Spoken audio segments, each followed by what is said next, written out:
26th, 2018. It's 9:37 a.m. in the morning.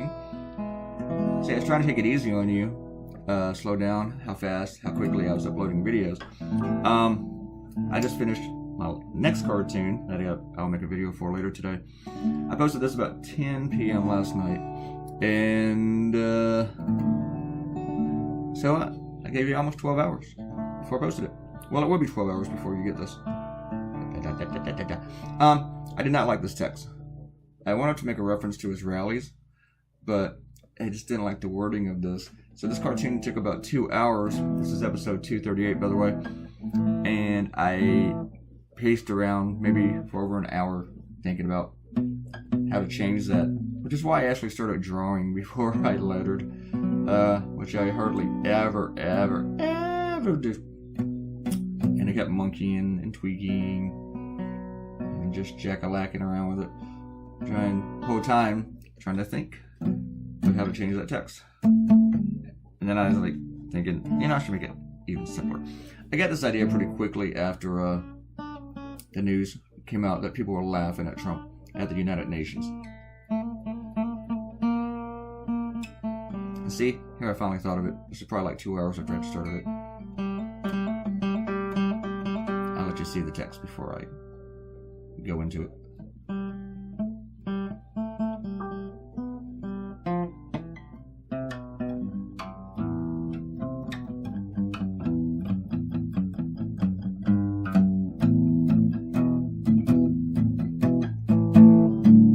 So, I'm not done yet.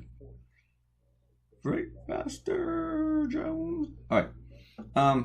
In the early 90s when George H.W. Bush, he just went Ralph all over was it the Emperor of Japan or the Prime Minister? It was one of them.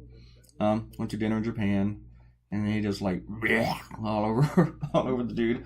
That was embarrassing. And granted, he couldn't help it, I guess. Maybe he had some bad sushi. Maybe that sushi with the mayonnaise in it. Yeah. But yeah. But that was embarrassing.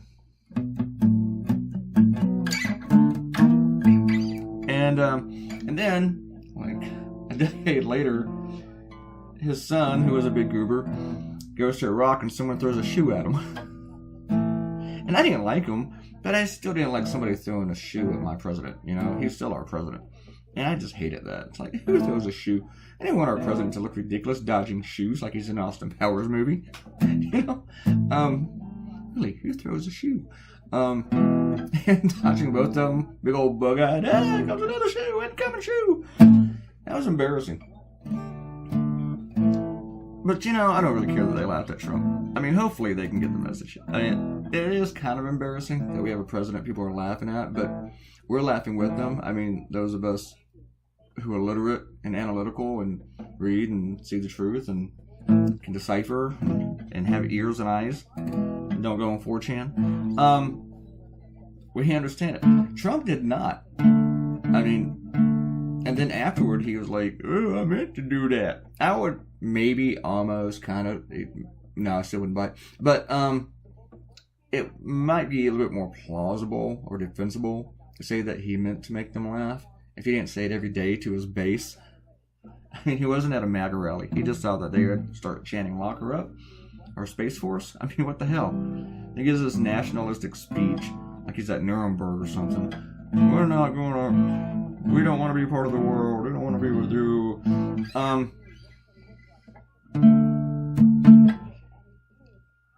And then he says, I meant to do that. No, I think he's really confused. Why would they laugh whenever I praised myself and just said some bullshit that wasn't true? They eat that up at the Trump rallies. Here's two other things about this. Is that one, whoever his Democratic opponent is in 2020, if Trump makes it to 2020, they get a gift. They get to say, hey, we should not have a president the rest of the world literally laughs at. And like, who was it? Colbert? Or was it? Seth Meyers, I saw this about an hour ago, said even the Germans were laughing. You know how hard it is to make Germans laugh?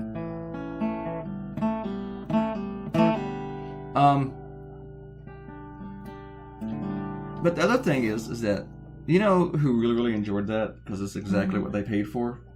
Vladimir Putin. He loves Trump being laughed at. Because they're laughing at America when they laugh at Trump. They are. They're laughing at us. They're laughing at how ridiculous we are. Hopefully the world really understands that the majority of us did not vote for Ass Clown.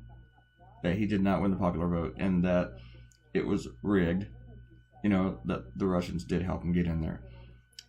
And that he broke laws, campaign finance laws, while he was doing it. You know, gotta silence the porn stars. But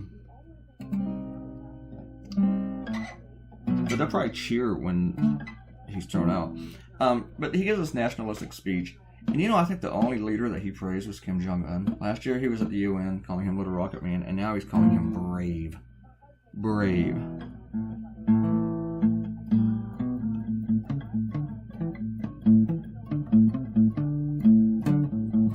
We should do some shout-outs. Shout-out time. Robert Gautino says, well, I live in Massachusetts. We actually have schools that teach. I have no idea what he's referencing there. Probably something I said in the last video, which was about Trump getting ready to fire people. The problem, he also says the problem that they will have with replacing Ron Mueller is that after the election, January 19th, the U.S. House will rehire the guy. Maybe, yeah, but it's probably true. Arrow says you post too many videos too fast. Also, I've been super sick today, so I was slow on the whole, get out of bed, and sit up right portion of the day. I have to go to one of those walk-in clinic places. Well, Arrow, hope you start feeling better. I'm sorry you are sick. I'll try not to crack on you today. Let me know when you're feeling better so I can crack on you. And Arrow says, again, I'm getting my news from you. Oh no, I didn't even know Cosby was on trial again, which is my next cartoon. Let alone that the jury found him guilty and the judge sentenced him. 3 to 10 years is BS, but I guess it's better than 3 months. He's an old guy. He may not make it to 3 years. I'm not really bothered by that sentence too much. We'll talk about that with the next cartoon. And Arrow says, it's nice to see a crowd's reaction to a Trump speech when the audience isn't paid to cheer his every breath. His speech to the UN was probably like speaking to a sea of plaid shirt guys. Only with a lot of reactions on delay while they listen to the translation to the native languages. You are so right. That is another thing. You know, some of them might have laughed thinking that the translation had messed up. Because who would say that? So, you know, in case you didn't notice, that laugh, it was a little slow coming up because it had to be translated. But yeah, they got it. Is the phrase getting one's ass waxed a common euphemism for defeat? I've never heard it used that way before. I don't know if it's common, but I've heard it that way before. Maybe I've used it wrong. So, in Arrow, we're still on Arrow here. Who's coming? Are we starting to pull when Trump will fire Sessions and Rosenstein? If so, put me down for within the next 10 days. I don't think so. But go ahead and put your money down. I'm going to say day after Election Day. And Arrow also says it's only clear in voters' minds that Trump desperately wants to fire Rosenstein if they're paying attention to certain media outlets. His base isn't watching fake news, and his fake news in quotation marks. And his bizarre news outlets probably aren't covering this issue that much. That reminds me, I got this comment yesterday on my on this cartoon. Where was that Goober's comment? It was great. I don't see it. What is it? This Trump defender. Scrolling. Oh yeah, Deborah Messing and Robert Reich both retweeted my So What cartoon, which is really cool. Famous people. Well, one retweeted, one put it on Facebook. Robert Reich gave me a link to my website, and Deborah Messing did not. But it's gotten like thousands and 10,000 shares. I don't know if I'll ever find out how many times that cartoon was shared. I cannot find that quote from some dummy. I have to go to my profile. I'm running out of time too. Trying to find this quote. I wanted to give some shout outs to the last cartoon, but I don't think I'm going to make that either. Okay. Is this it? No. I hit the wrong thing. God, I'm stupid. Alright. Working on it. Ah, here it is. This guy wrote, responding to this cartoon. Let me do his voice. So weird that the exact opposite actually occurred. The fondness, respect, and admiration was what happened. Your depiction is as it always is with your very weak attempt at artwork and humor off the mark. And I imagine if you could, there'd probably be a wagging finger at me. I love that. The fondness, respect, and admiration was what happened. Maybe he's watching Fox News because Fox News ran a clip of it, but they cut out the laughter. They edited that out. Seriously. So this guy must be watching that crap. And I just replied, damn, now they're spiking the Kool-Aid. Crazy people. This is what you're dealing with. They actually see it and they watch it and they don't believe it. This cartoon is done. I was going to talk about some of the ink and pen and pencil that I used for that one, but because I was kind of hurrying it. So I wanted to eat last night and stuff. I got a story behind that too. Leave us a comment, okay? And click a like, share. By the way, that cartoon is shared over 500 times so far on Facebook. And subscribe to the blog, and I'll see you later today. Bye.